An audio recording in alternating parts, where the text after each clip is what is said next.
I'm really excited today because we are talking about a topic that we haven't talked about in a while, and we have Kayla here with us today. Hey, Kayla. Hey, I'm so glad to be here. Thanks for having me. Of course. So, Kayla, let's jump right in. Okay. I know that there are teachers out there who are super burned out and they're asking the question like, when is it time to leave the classroom? What are some of the biggest signs that teachers should look out for when they're trying to feel ready or maybe they're overdue for a career shift? I love this question because the answer is different for everybody, but the journey to get there is kind of the same. So there's always these little nudges, right, along the way. And if we pay attention to them, we might find ourselves feeling really confused.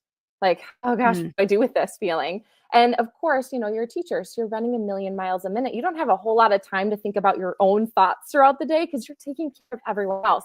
So you kind of bat it to the side. And then this other little nudge comes, and then another little nudge. And then eventually you get to this point where it is a screaming voice that's saying, it's time. So, what are those mm, little nudges? I mean, they're different for everyone. For me, I remember getting everything ready. The kids are at recess, they're going to come in soon. And I'm like, okay, I was that teacher that needed 10 minutes of a read aloud after recess just to kind of ground everybody, get us all back mhm. to like square one, get us all kind of calm, get their little heartbeats that have been like pounding, back down. And September, and I'm looking for my book, and I'm like, okay, where is this? I read this book every September. Why is it not on my shelf? And why do things disappear over the summer? And that Right. moment was the very first nudge for me. Like, hold on a second. I read this book every single September. Oh, I don't want to Ooh. plug and play, like repeat over and over again. And so for me, I was like, huh, what do I do with that? Does that mean I should change grade levels? Or maybe, Mm. move positions or hop buildings? Like that was the first little nudge. And then it kind of went away. And then for me, that next nudge was a big nudge. I had my first baby and I was like, whoa, I have to pump at work and I want time with her. But wait, I love all these little people I'm taking care of and their families. And as time went on, the nudges got louder for me. And for me, it's important to me that I tell teachers, pay attention to those nudges because you don't want it to get to that point where it's this screaming voice. You want to have that time to prepare, explore, and find something that you love instead of just jumping ship and running. So look out for the signs that you want to climb the ladder, but you don't want to be an admin. Look for the signs that you don't necessarily want to be doing X, Y, and Z in your job.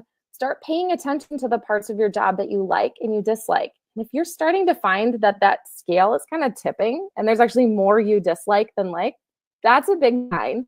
So start looking for those. When you find yourself going, and I remember this moment with my husband. I was like, I would give anything to eat a hot lunch and have it be uninterrupted.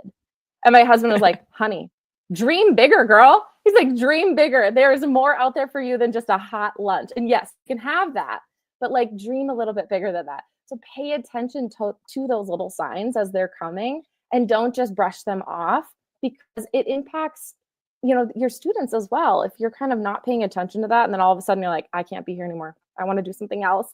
Now it's showing up in other ways. It's coming out sideways. And so do them a favor by paying attention to that as you go. Yeah. And like I feel like I just jumped right in because I was like, I know that there's a teacher out there who's like listening to this and they want to know like what are Yeah. the signs, right? But at the same time, like I never want like obviously this podcast is all about like beating Mhm. the teacher burnout cycle and like really sustaining your career in education, but for everyone that's not the case. And there are other ways to be a teacher than maybe in a classroom. And so I want the listeners of this podcast to feel like they are informed and that I'm listening to them because I've had teachers come into my DMs and say, "Hey, Brittany, like I'm really worried that I'm just not cut out for teaching anymore." Or, and we can struggle with that a little bit, right? Like Mhm. for me, Oh, yeah. like I'm not in the classroom anymore. But that shift wasn't about escaping burnout. It wasn't about running away from teaching. For me, it was about expanding the way that I made an impact. And I think there are other Absolutely. teachers out there who are listening to me right now that are like, Oh, that's me too. Like, I didn't leave the classroom because I hated Mhm, teaching. In fact, like, mhm, I loved teaching, but I also knew that my purpose was a lot bigger than just one mhm, classroom. And I want to support teachers in a way that could reach beyond the four walls of a school. And that's why I started this podcast. Like, my shift wasn't about leaving teaching, it was about redefining what teaching mhm, is for me. And I know that there's a teacher out there that's like, okay, thanks for mhm. making me feel like it's not like I'm giving up on teaching. Do No, you oh, hear that no, from a no, lot of no. Yes. Okay, I felt this too. So I was like, okay, I earned my master's degree in this. This is what I've wanted to Mhm. do since I was just a little teeny tiny girl. I remember going to the garage sale and finding these like teacher books that this woman who had retired was selling, and I remember her just giving them to me. I was so thrilled. I'm like, this is it. This is my passion. And so for me to all of a sudden have a shift later in my life to say, hey, what else is out there for me? Like, what other opportunities there are there for me? I was, does that mean I'm a quitter? Does that mean I failed? And the answer was no. Right. I had so many skills, opportunities to bring to different areas, and my teaching muscle is not weak. It is still very much alive. It's just exercised in different ways. And so I don't necessarily sit in a classroom full of students anymore, but I am working with adults, and we're walking through those same things together, and we're coaching, and we're supporting.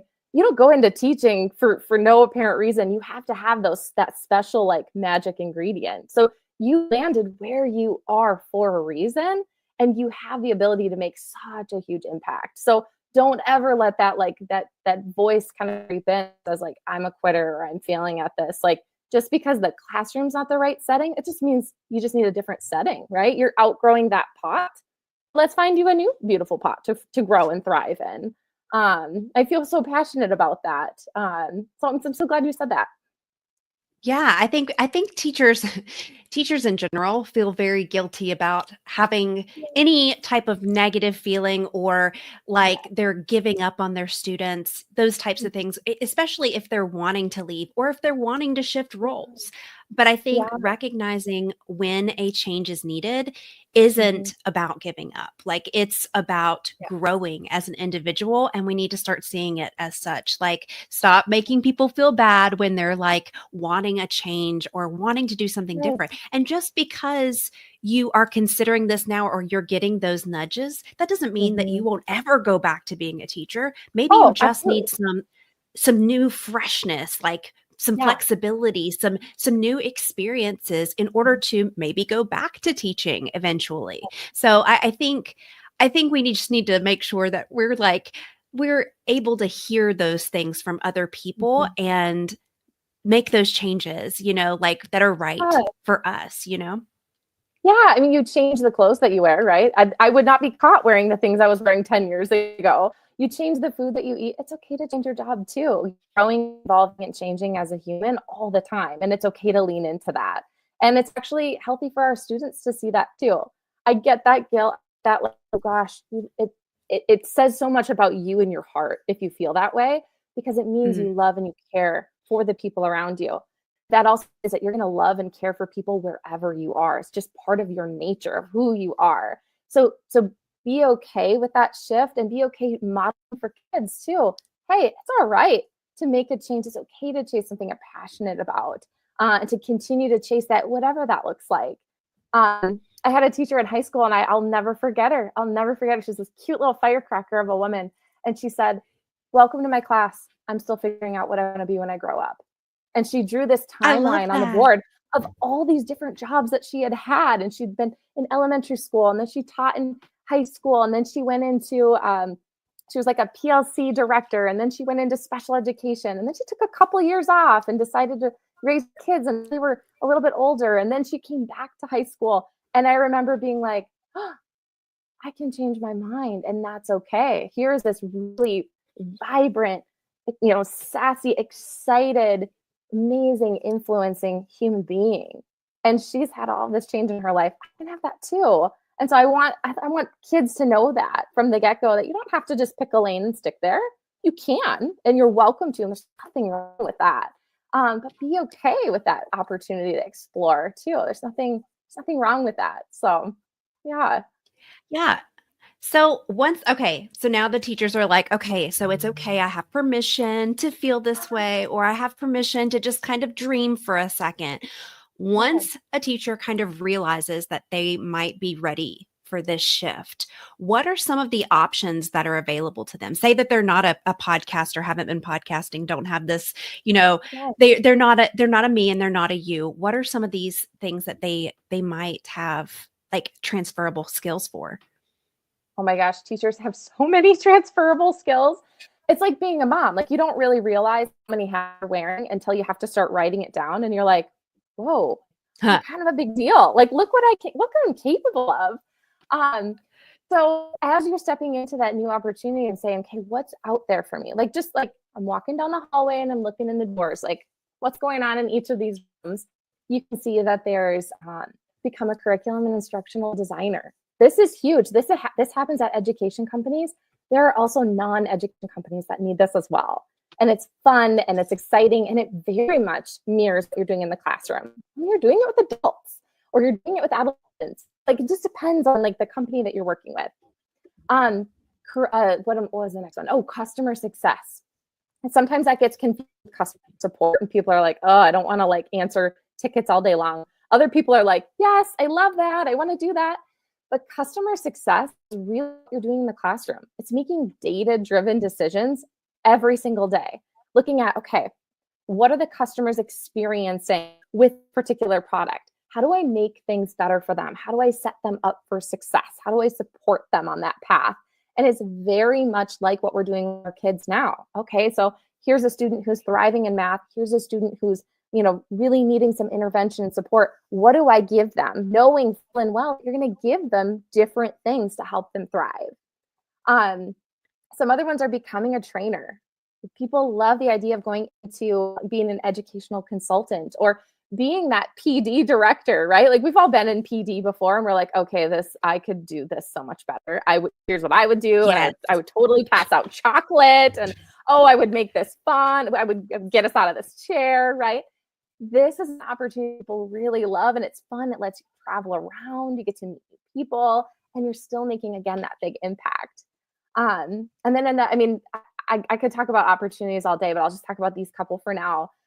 There is freelancer, and then that one takes a little bit more of like a nudge to kind of get you into that Mm. mindset because it really is like a a la carte build your own. And so this could be podcast management, virtual assistant. This could be a copywriter, someone who's writing emails for another company or editing those emails, or this could be a web developer. There's so many things at education companies, non-education companies, nonprofits. I mean, the sky is really the limit. And it's kind of like when you're buying a new car and you're like not sure what you want to get, and then you find the one you want and you see them everywhere. Mm. To start like looking into opportunities, you're like, oh, that could be kind of cool. Oh, that could be kind of cool. And all of a sudden the door gets cracked open and then you step inside and you're like, oh, now I'm a little overwhelmed because there's so many cool choices here. Now what do I do? And it's a fun place to be, but it's also like, it's a mix of emotions to walk in there and be like, whew, really? Any of this could be mine? How do we do that? But yeah, there's so much. And I want teachers to know that that's out there and that there is that flexibility to say, I'll go do this for a while, have some flexibility, raise my kids, take care of my mom who's aging, travel, whatever those things might be for you. Maybe I'll go back to the classroom or maybe I won't. And both of those are okay. Yeah. Yes. I think teachers don't realize how many of the skills that we have in the classroom are transferable because so one of the things that you said and that I kind of want to reiterate about my journey as a teacher too is that my friend Amber Harper came up with this term burned and bored. And so sometimes you can be Mm, burned out by getting bored with the same routine. So you want some flexibility, you want some freshness in your life. I am one of those people who loves, loves, loves, loves to learn. When something becomes stagnant, I want to take it another notch. I want to go up a Yeah. level. And that's kind of the experience that I've had in my career. Like as a teacher, I thought it was kindergarten. It was not kindergarten for me. So I went back to school and got my master's degree in special education. I loved it. There was a constant challenge there. But what I found was that became a little bit redundant. And so then I went into being a special education coordinator. So I had some leadership skills that I got to develop. I was learning those as I went. And then I was like, you know what? All these teachers around me are burned out and I want to learn another skill. So I'm learning how to do podcasting and I'm posting onto social media. And my husband said to me, he's like, Brittany, like, you can't do everything. You're going to have to take, like, you're just going to need to jump. And that was my nudge, really. And Yeah. so then I took that and I ran with it. I did PDs in person. I learned all of these skills. And I don't think I've ever said this on the podcast, but I never saw myself going in this direction, but I actually am the head of marketing for an ed tech company now, in addition to this. And that was Love never that. in my, that Oh was never no. in my, like, I went to Yeah. school to be a teacher, but all of Yes. these things, I feel like Mhm. teachers are lifelong learners. So you Absolutely. can learn a skill. And if you're burned and bored, it is okay to just upskill a little bit, try something new. Absolutely. And Yeah. like, you never know in the next 5 years where you'll be, because I never thought I would work for an ed tech company, but I'm still teaching. I'm still Yeah. teaching Mhm. adults. I'm teaching teachers how to use AI in the classroom, how to do all of these things, in addition to still using my passion for helping Mhm. teachers reduce burnout and sustain their careers long term. So I think Absolutely. sometimes we need to hear those stories of, oh, like these are the options that are available for me and I can Mhm. learn a new skill. Mhm. I know there's one teacher out there that's like, Brittany, obviously I'm not a podcaster. Obviously I don't do social media, but you've given some really great opportunities like out there, like customer service. I mean, just getting to know people in the spaces and networking. If you go to a conference, like ask questions, see what kind of jobs Absolutely. are available, like in the expo Yes. hall, for instance. Like you, Absolutely. there Mhm. are there are so many ways that you can still be a teacher and use your educational experience, because I'm gonna tell you right now, ed tech companies in general need teachers in Yes. them in order to like Yes. they need their ear on the ground. They need to know what the actual issues Yeah. are that teachers are dealing with. And Mm. like there's just so many And they opportunities love out there. teachers. They love teachers Mhm. because they're like, okay, not only does this person know our key like demographic, the people that we are marketing towards, they also have this deep experience, this passion about it. And oh, they can do like 32 things at the exact same time because they are like Right. absolute task managers. And so that's how they get in the door. People are like, oh my gosh, you were a teacher. I love you. And that's then they start like getting promoted and climbing. And I think teachers get to positions like head of marketing. That's amazing. There's a teacher Mhm. living right now like, oh gosh, no, I don't think I could do that. She has no idea that she can. He has no idea that Right. he can, like and the reality is you do have that skill set. It's absolutely in there. And the moment you Mhm. believe it, all of a sudden these opportunities open. But you have to let yourself believe that. And you can't let those voices speak in and say, oh, well, they have a degree in this, or oh, they've been in this for more years. That might be true, but your skills as a teacher are so transferable, which is why it's important to be really optimizing your resume, getting your LinkedIn set up, which I know can feel scary as a teacher. Cause like when I first did it, I was like, this is for business people. I don't think this is for me. No, it's definitely for you. It's 100% for Yes. you. Met so many incredible people through that opportunity. And I've gotten like, I call myself like a forced extrovert. Like I love like going out and talking to people, but I definitely like I lean more towards like that introversion. I have pushed myself to a new level just going out and saying, tell me what you do. Like I want to know more about you, know about your role. And that leads me to new opportunities. I've had these really cool opportunities to do things I never thought I would. And so teacher listening right now who's like, oh, I don't think so. Like just allow yourself to understand your power. Allow yourself to understand what it is that you're capable of. The things you are doing in that room are absolutely amazing. And it's not appreciated enough. It's not seen enough. And I need them to know, like, Mm. I see you and I love you and I respect everything that you're doing because it's so, so important. Um, yeah.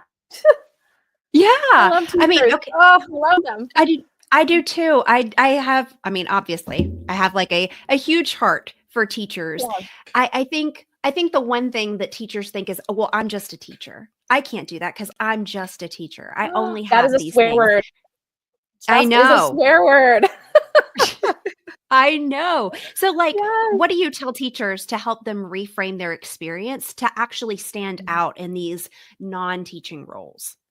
Absolutely. Well, first off, like just, like we got to get rid of that word. I am just, there's Mm, no such thing as just a teacher because teachers are nurses, they are data analyzers, they are planners, they are like emergency executioners, right? They are right? so many things. And so the way that I would encourage them to go about this is as you're setting up your resume, you're gonna write it as you know how. And then what we're going to do is we're going to start going in and looking at the words that you're choosing. Okay, so if you're Mm, talking about IEPs, for instance, I also have my license in special education. So if you're talking about IEPs and collecting data there or administering assessments, how can I change some of those words that align more with the corporate world, right? So I can say like I analyze data and made driven decisions. Like it's tiny little tweaks like that. And some teachers are like, oh well, is that like am I embellishing? No, no, no. We're changing the way that it's written so that when you apply, they see all of those things. You hop into those meetings, you start explaining what you do during an IP, start explaining what you're doing with the student, and they're like, oh yeah, she gets it. She totally gets it. She could absolutely do this with our community. So it's making those shifts. And sometimes it helps to have, almost always it helps to have another set of eyes on that. Say, okay, mm. here's all my skills, right? Now, how do I whittle this into the perfect version for me? And you might not even have one version, you might have three versions of your resume as you're going out there. Yes. But start first by just listing all the things that you do. And I think it's going to really it's going to give you a moment to say, wow, dang, like look at me, look at all the skills that I have, and just lay them all out first. And then let's get down to like what are those key components there, the things that are going to land you that job. And when you land that job, there's nothing like that feeling. There's so much going on at once, right? So many existing feelings. That excitement of like, wow, I am truly capable of anything that I set my mind to. I'm telling my students this all day long, but it's true for me too. Yes. Oh my gosh. I was thinking about some of the other skills that I have seen that are like big real life examples of like uh, things that are on resumes, like the Mm, communication, the leadership component, yeah, adaptability, the problem solving, that data driven piece. You would be surprised how many jobs have these data driven things that you're like, okay, well, what would that be? Well, like for me in marketing, it's like KPIs or OKRs, which are just like yeah, fancy words for saying like yeah, you're tracking what you're doing and then you're making absolutely. sure, are you hitting these? And if Yeah. you're not, let's adjust that. Let's be adaptable. Let's Mhm. individualize this Yep, whole thing in order yep, to, change the trajectory. And that's what we were doing as teachers. And so I yep, think communication, leadership, adaptability, problem solving, teachers are yep, powerhouses in any absolutely. workplace. Uh-huh. And I want to say that if they haven't already thought of this, they probably are like, Brittany, of course you would say this, but like go into Chat GPT, like, and Yes, copy a couple of, like of yep, job descriptions that you like, and you're like, mhm, okay, which one of these would transfer as a teacher, and then see like mm, which mhm, which ones of those might be yep, under your belt, and then you yep, can ask for support and helping, to readjust your resume or to create these additional resumes, because like you said, you might have two, three, four different ones, mhm, and that will help you to determine which job might be better for you. absolutely. For teachers who are like, okay, this career shift thing is like super overwhelming, Oh, What support out what support is out there, and like what can they do? Like what's the first step that a teacher should take if they're feeling stuck?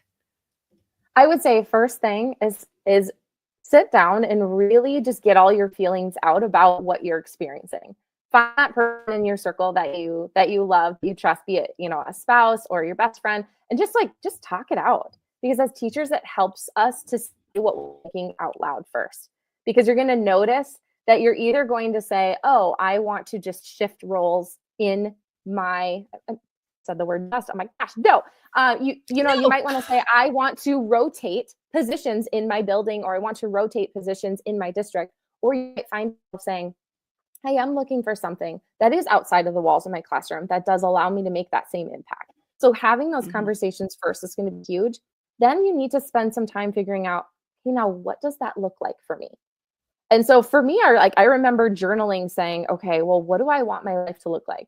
And I remember my Yes. husband being like, dream bigger than that hot lunch that's uninterrupted. Like really, really map it out. And I said, okay, for me, it was having the flexibility to be a mom and also chase a career that I love, and Mm. having the ability to travel if I wanted to and just take work with me. And so I started kind of mapping that out. And then it moved to, well, what does that look like? Like, where could I do that? Would it be a nonprofit? Would it be an education company? Would it be like an ed tech? Would it be a non-education corporate company? Would it be a freelancing opportunity? What would that look like? And so once I found that, then it led me to the next place. But it takes a while. You have to give yourself space. And that's actually why we've created the quiz that we have at Teacher Transition. So you can go to teachertransition.com/quiz, and we'll help you just like walk through where would be an ideal place for you to work? Like, where do you want to land? And once you kind of know that, then it starts opening up these opportunities for you to see what avenues are available, what's inside those doors as you're walking down the hallway. But definitely start with just get it out, talk about it instead of internalizing all of those feelings, and really get serious about what you want your life to look like. Because you know what? It's your life. And in time, by the time I get to the end of mine, I want to look back and go, I lived it the way I wanted to. And sometimes I Mhm. lived it the way I had to because, different things happen in life. But I want to look back and go, I chased what was important to me. And I was with the people I wanted to be with. And I was pursuing what meant the most to me. And I want that for other people as well. So really take that time. Yeah. Yes. Yes. And I love that quiz. So I'm going to go ahead and I'm going to put that in the show notes. That way teachers can go and find that and just see kind of like what might be a good job for them, or an area that they might need to look at.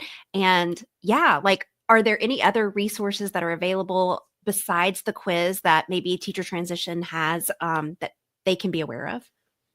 Yeah. So actually, once you take the quiz, you'll end up on our email list. And we have a live call every single month. The whole public's invited to. It's a free event and it's different every single month. And so we bring in teachers who have transitioned into varying roles. And we ask them questions, and we let you ask questions as well to understand, okay, so what is this like? Or how do I get there? Or how do I overcome that feeling of gosh, I don't want to leave these kids behind. What is that like? How did you do Oh, that? And so it's a really fun opportunity for us to get everyone in the room and say, "Oh, you too? Like, I'm not alone."